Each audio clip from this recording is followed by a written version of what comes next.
Right, I want to give you a guided tour of the most exciting cabin in the world. Come with me.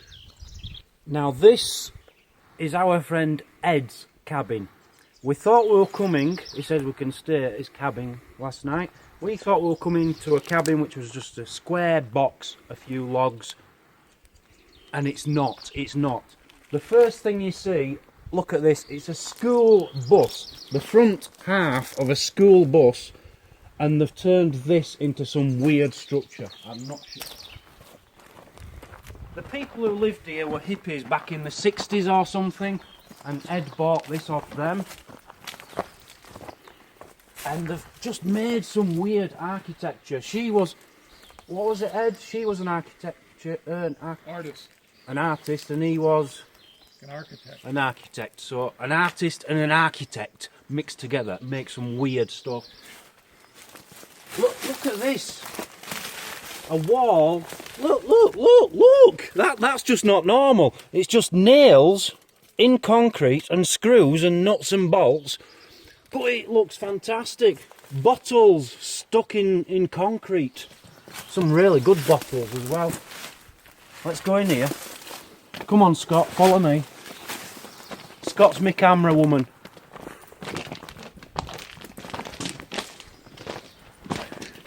It's an old school bus. This must be, well, I don't know how old it is. Do you know how old it is, Ed? It would be 40s or 30s. No, it'd be 40s. Pull that out. Come in the bus. It's a real bus. It's the front end of a bus. Not a full bus. I'll show you the back end of the bus later on. The back end of the bus is in the house. Sorry, the cabin is not even a house, it's a cabin. This is the front end of a real bus. It's absolutely amazing. Just random things like a big fat key. Now this is a good idea for anybody, and Scott says he wants to do this. Look at this. Just a concrete round circly stony thing. Look at the things in it. Come down here, Scott, get a good close up. You've got a spark plug, coin, nails, a padlock, just random weird things, but it looks fantastic. Do this. I want everybody to make one of them and send me some pictures. Come and look what happened to me last night. We had a campfire over there. We were all sat down. The other lads were getting drunk. I was drinking water. But I was walking over here and I stood on this plank. The plank gave way and I fell down there and I really hurt my elbow. I'm going to contact my lawyer. Ed's okay with it. He doesn't mind. He understands that he was in the wrong. We might settle out of court, but it's doubtful because I think I'm going to make a lot of money. So yeah, I fell in that ditch, which is like 5 foot deep. Banged my elbow and I'm in agony. It's possibly broken, but there's definitely a claim in there somewhere. So just simple things on this cabin. The top of a can lid. A California license plate. You wouldn't think of sticking things like this to a cabin wall, but it works. So the hippie people who had this place, they did random things. Look at this. Up here you've got a window. Now most people would just have a stick with a hook on it to open the window and close the window. The hippie people wanted something special. So what they did, now that closes, yeah, automatically, and I'll show you why it closes automatically from the outside. Come with me, come outside.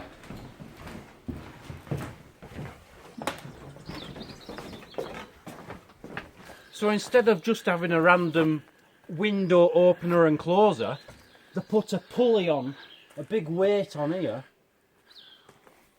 So they attach it from the inside.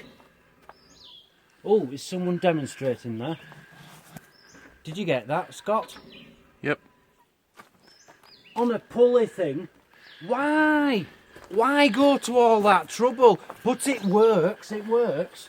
All the effort they've put into making that window open and close, is it worth it?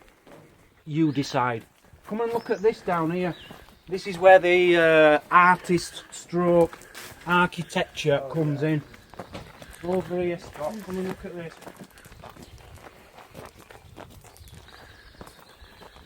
A sculpture. Some kind of sculpture. Now, how many people think of putting like a bicycle gear cog into a sculpture with a dustpan? It's amazing, absolutely amazing. You've got little things here, you've got sunglasses. It's just so randomly fantastic, and the whole place is full of it. On the front of the weird bussy, school bussy thing from the 60s or whenever, look at this. It's a skull of an elk. I know that because I'm a professional. I know me bones. So this property is made up of if you like, 4 buildings. We were expecting one little square nothing. It's 4 buildings. Over there, that is literally that is Ed's chainsaw storage unit. That is there just to store a chainsaw, Ed's chainsaw. That's its only reason. That's the only thing it's there for. No other. What's the word? It doesn't have any other use apart from storing a chainsaw, and it's the size. It's twice the size of the Donovan I live in. Coming up to the house here, it's like a fairy tale. Come to the house. Come to the house. We're allowed inside because Ed's wife said we can look at it all. We've got another of these down here, look. We've got a horseshoe there. That, well, it's an arrowhead. I wonder if that's original Indian. Possibly, maybe not. That's like a German thing, but that's stone. No, they're made out of stone. They've carved them because they were hippies and quite weird. So this is the entrance to the main part of the cabin. It's 3 stories high, okay? The Donovan's 1 story. This is 3 stories and it's just a cabin. This isn't even where they live. This is just like a little... Have you trumped? My cameraman's... Oh, turn it off. Oh, that's disgusting. Come inside. Now, there's one important rule with this cabin. Only one rule. You're not allowed in there with your shoes on. You take your shoes off. Now, I've found a way around this. I'm sure Mrs. Ed will appreciate this. What you can do, as long as your knees aren't sore, if you do it like this, she doesn't mind. It's just when that bit gets in contact with the floor, she's happy with this. So let's come inside. I want to show you this, by the way. This is where Scott slept last night.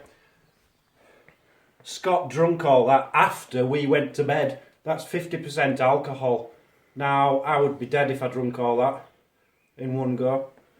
Scott did it and he's woken up and is fine. It's unbelievable. Anyway, I'm going to take my shoes off because it will just be easier for getting up the stairs. But yeah, no shoes allowed. No shoes allowed in this cabin. So now we're inside the cabin. This is what I expected to just be a square thing, and we'd just be sleeping on a log, on a wooden floor. Look at it. Look around. Just look around. Just random things on the wall, you know, like that. That's old. I don't even know what it is, but it's got a saw at the bottom, a big saw up there. Look at this, look. Now, this interested me. This is a real animal from Alaska. It's called an Alaskan hoofy boy. Hoofaboo. Hoofaboo. No, it's hoofy boy. It's one of them anyway. And it's made up from some kind of animal's hoof. Real fur from a raccoon or something. Eyes. And they exist in Alaska. Apparently, they do a lot of taxidermy in America. and somebody made this weird thing, but it is a real animal. Anyway, look at this. We've all seen these in the movies, they do exist. I'm presuming this is real and a real dead animal, is it? What is it? Is it a raccoon? Mm-hmm. What? Proper real raccoon with a tail on my head. Right, come upstairs. We're going into my bedroom now. This is where I slept last night. I was expecting to be on a floor or something. It's a proper bed upstairs in a log cabin. And just look at the shape. There's nothing square and boring about the entire cabin. I don't even know what's up there. Oh yeah, I do know what's up there. Have a look up here. This is where you met. Oh, you can't get up here, Scott. Give me that and I'll show that. Come and have a look up here. This is the top floor and this is the meditation room. This is where Mrs. Ed comes. Nobody else comes up here. I believe she teaches this. She does classes on meditation and stuff. And she literally sits there, clears her mind and thinks of nothing. Absolutely nothing. And she has a room dedicated to thinking about nothing. And it's just full of nothingness. You've got like, you know, like Chinese Buddhas. Look at this. Chinese Buddhas and people with clear heads. It's all very random. But apparently, this is what women do who have cabins in Oregon.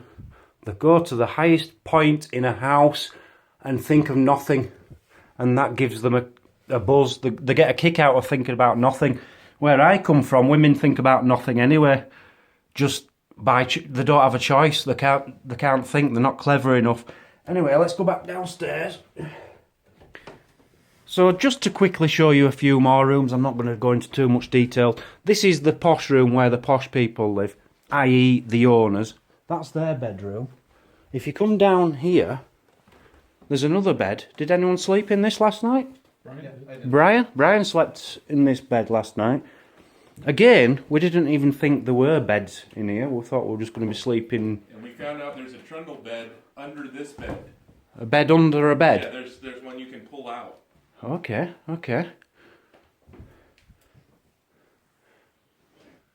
Some weird stove there.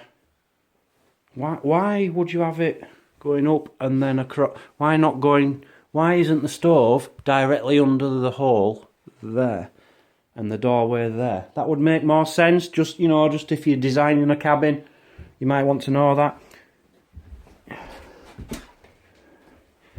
It's just so random. There's nothing.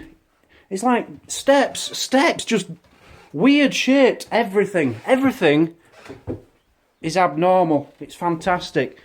Right, where you are now, does anyone know what this is? I did give you a clue earlier on. You saw the front of it. This is the back of the bus. It's now a dining room. This is literally the back of a school bus we're in now.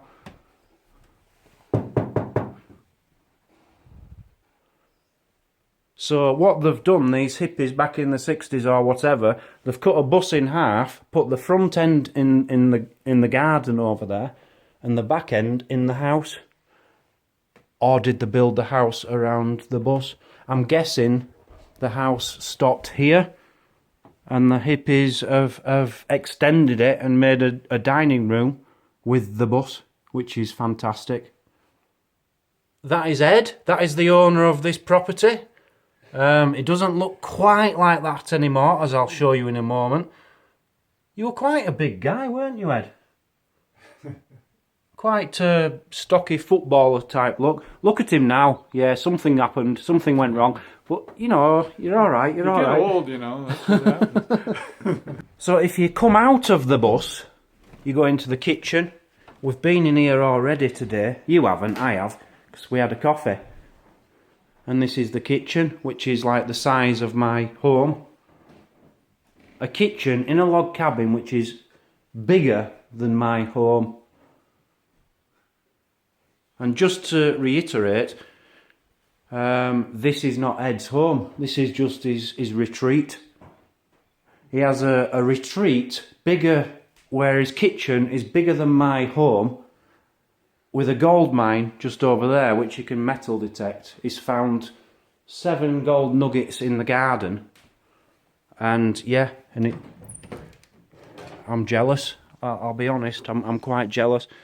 So this is the very spot where Ed found about 6 gold nuggets. And we're not talking small, we're talking pretty big nuggets all in this area. It must have been some kind of pocket spill or something. Some miner must have dropped them.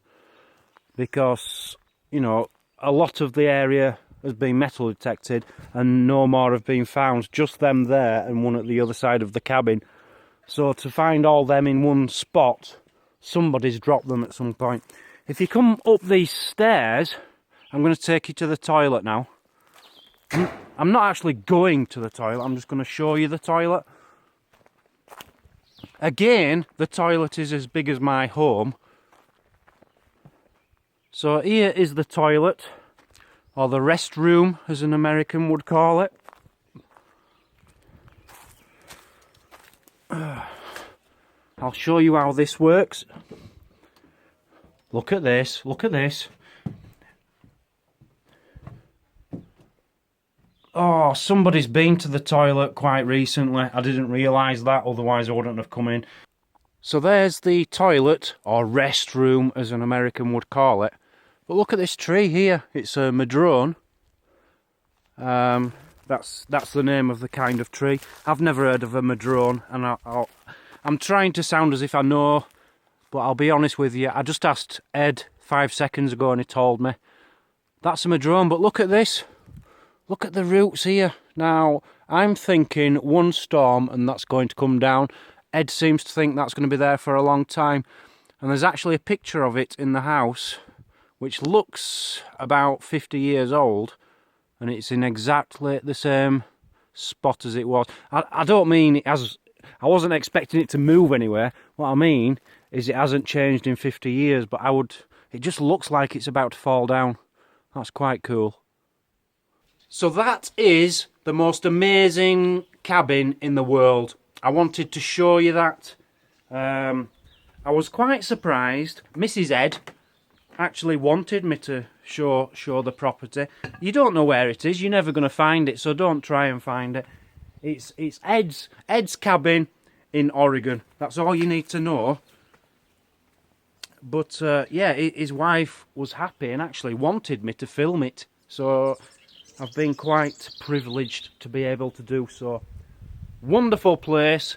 Only one night, unfortunately. But yeah, there's the best cabin in the world. Get a cabin, get some land, make a cabin and make it look like this. See you later.